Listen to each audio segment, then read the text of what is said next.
को दशहरा जी सैया आइले न बाड़े अभी बहरा जी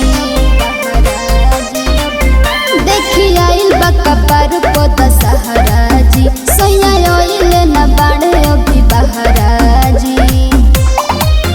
ढोली और जेंट माई के करे के पूजैया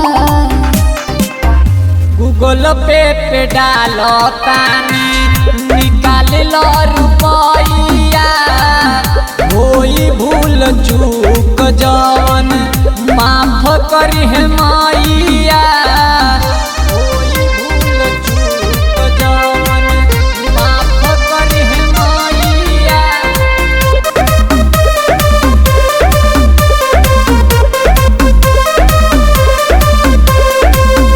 सपना में आइली बहिना सात भोर भोरे चुनरी चढ़ई ह माई के तू जोड़े जोड़े तू जोड़े जोड़े पूजा पट में मिलेला हो जितना ई खुशी पूजा पाठ में करी ह नाही कवनो कन जूसी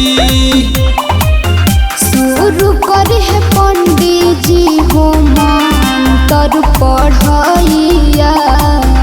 गूगल पे डालो तानी निकाल लो रुपया होई भूल चूक जवन माफ करी है मैया होई भूल चूक जवन माफ करी है मैया। मैया के कृपा से होई जइहेला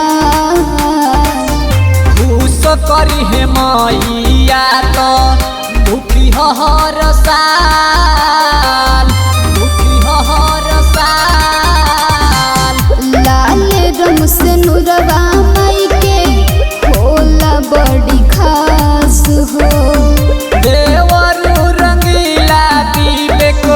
बन गईल खास हो देवरू रंगीला प्रेमी बनी है गवैया गूगल पे डालो तानी निकाल लो रुपया होई भूल चूक जवन